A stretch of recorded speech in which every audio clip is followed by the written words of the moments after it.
मग सेविंग। सुनो बेटा कि यहाँ पैसा बचत के महत्व के बारे में कहियो सोचलिए हन?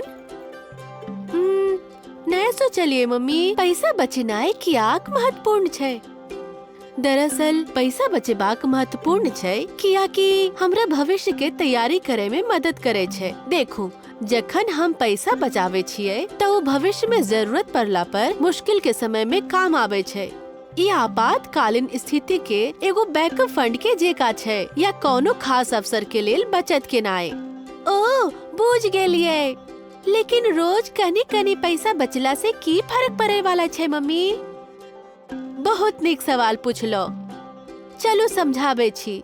जखन अहाँ रोज कनी कनी पैसा बचाबे छी, जेना कि एकरा गुल्लक या सेविंग अकाउंट में रखू, तो ई समय के साथ बढ़े लागे छै और ई सब होय छै कंपाउंडिंग के वजह से। एकर मतलब छै कि अहाँ के बचायल पैसा पर ब्याज मिले छै जैसे ही बढ़े छै और फिर वो बढ़ल पैसा पर भी यहाँ ब्याज कमा सके छी। समय के साथ अहाँ के बचावल थोड़ा पैसा एगो बड़का राशि में बदल जाय छै। मतलब अगर हम थोड़को पैसा बचावे छियै तो वो बढ़ के बेसी भ जेते। हाँ बिल्कुल, आबू अहाँ के अच्छा से समझावे छी। सोचू कि अहाँ हर हफ्ते $1 बचावे छियै। पहला सप्ताह के अंत में अहाँ लग $1 भ जायत। दोसर सप्ताह के अंत में अहाँ लग $2 रहत, कियाकि यहाँ एगो और डॉलर बचेलिए। ता अब एक से शुरू होय छै एगो और मजेदार मोड़। अगर अहिना अहाँ 1 साल तक करत रहे छियै तो साल के अंत में अहाँ के पास $52 भ जायत, कियाकि अहाँ के बचायल हर सप्ताह पैसा समय के साथ जुड़त गेले और बढ़े लगले।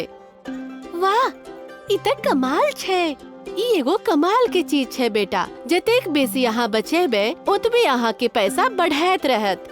एही लेल शुरुआत में ही पैसा बचेनाय और एकरा आदत एगो बननाय नीक गप छै। मम्मी, अहाँ कॉफी मग सेविंग के बारे में किछ कहने रहिए, ऊ की छै? ओ हाँ, कॉफी मग सेविंग बचत के एगो बढ़िया तरीका छै। अहाँ एगो खाली कॉफी मग या कोनो भी बर्तन ले छियै और हर दिन ओमे बचल सिक्का या ई कहिए कि $1 रोज डाले छियै।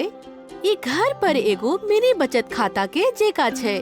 समय के साथ अहाँ ये देख के हैरान भे जेबे कि अहाँ अतेक पाय जमा के लेलिए। ई बचत के मजेदार तरीका छै। तो अब अहाँ बुझलिए कि थोड़ थोड़ पैसा जमा करला से की फर्क पड़े छै। बहुत बढ़िया छै मम्मी। कि हम अपन कॉफी मग सेविंग शुरू कर सके छियै? हाँ, बिल्कुल शुरू करू बेटा।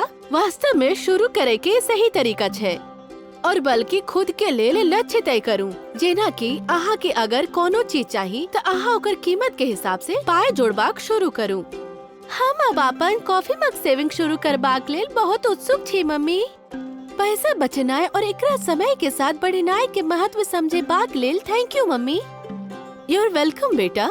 हमरा खुशी भेल कि अहाँ ई बात समझ गेलो। याद राखब, पैसा बचनाय एगो कमाल के कला छै और ई भविष्य में अहाँ के पैसा के मामला में सही फैसला करे में मदद से हो करत।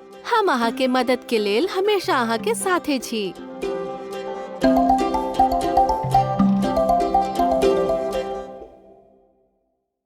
नमस्कार मित्रगण, आशा करे छी अहाँ सबके वीडियो नीक लागल। हाँ तो कृपा करके पसंद करू, शेयर करू और चैनल के सब्सक्राइब करू।